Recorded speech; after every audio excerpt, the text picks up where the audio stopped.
ओळखपत्र देण्याच्या बहाण्यानं तरुणीला बोलावून तिचे फोटो व व्हिडिओ व्हायरल करण्याची धमकी देत वारंवार अत्याचार केल्याचा धक्कादायक प्रकार उघडकीस आलाय। या प्रकरणी मुरगुड पोलीस ठाण्यात 4 जणांविरुद्ध गुन्हा दाखल करण्यात आला असून पुढील तपास सुरू आहे। पोलिसांनी दिलेल्या माहितीनुसार पीडित तरुणीचे मुख्य आरोपी आदित्य बाजीराव शेटके राहणार खिंडी भरवडे तालुका राधानगरी यांच्याशी ओळख झाली होती। ओळखपत्र देण्याच्या बहाण्यानं त्यानं तरुणीला मुदाळ तिट्टा येथे बोलावून घेतलं व नंतर मुरगुड येथील तलाव परिसरातील झाडीमध्ये नेलं। तेथे तिचे फोटो काढून ते एडिट करून सोशल मीडियावर व्हायरल करण्याची धमकी देण्यात आली। बदनामीची भीती दाखवत त्याने तिच्यावर अत्याचार केल्याचा आरोप फिर्यादीत करण्यात आलाय। त्यानंतर आरोपीनं तरुणीची ओळख रणजित संभाजी मुधोळकर राहणार सोळांपूर तालुका राधानगरी यांच्याशी करून दिली। फिर्यादीनुसार रणजितने तरुणीला गिरगाव, कात्यायनी, CBS कोल्हापूर तसेच पाचगाव परिसरातील विविध लॉजमध्ये नेऊन जबरदस्तीनं शारीरिक संबंध ठेवले। यावेळी तिचे अश्लील फोटो व व्हिडिओ काढून ते व्हायरल करण्याची धमकी दिली गेली। यानंतर आरोपींनी तरुणीची ओळख प्रणवगिरी चंद्रशेखर पालकर राहणार राधानगरी यांच्याशी करून दिली। त्याने तरुणीला स्नॅपचॅटवर बोलण्यास भाग पाडलं व स्वतःच्या कारमधून घेऊन जाऊन एका लॉजमध्ये तिच्यावर अत्याचार केल्याचा आरोप आहे।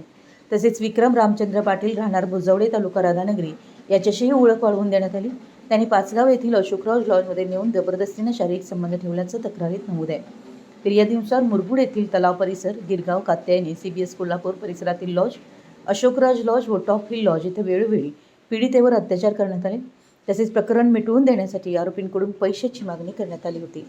पैसे दिल्यानंतरही मोबाईलमधील फोटो व व्हिडिओ डिलीट केले जाणार नसल्याची धमकी देऊन पीडितेचा मानसिक छळ करण्यात आल्याचा आरोपही करण्यात आलाय। गेल्या 6 ते 7 महिन्यांपासून हा प्रकार सुरू असल्याचं फिर्यादीत नमूद करण्यात आलंय। अखेर हा त्रास असह्य झाल्यानंतर पीडितेनं मुरगुड पोलीस ठाण्यात तक्रार दाखल केली। पीडितेच्या फिर्यादीवरून मुरगुड पोलिसांनी 4ही आरोपींच्या विरोधात भारतीय न्याय संहितेच्या विविध कलमान्वये गुन्हा दाखल केला असून पुढील तपास सहाय्यक पोलीस निरीक्षक क्रांती पाटील करतायत। दरम्यान या गंभीर प्रकरणाच्या तपासाचा आढावा घेण्यासाठी कोल्हापूर जिल्ह्याचे पोलीस अधीक्षक निलोत्पाल यांनी मुरगुड पोलीस ठाण्याला भेट देऊन अधिकाऱ्यांकडून माहिती घेतली। या प्रकरणाचा पुढील तपास मुरगुड पोलिसांकडून सुरू आहे।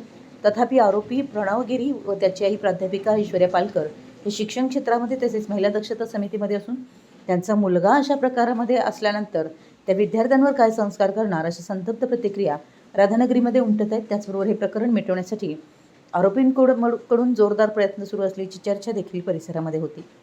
मराठी न्यूजसाठी मुरगुडहून सर्जेराव भाट।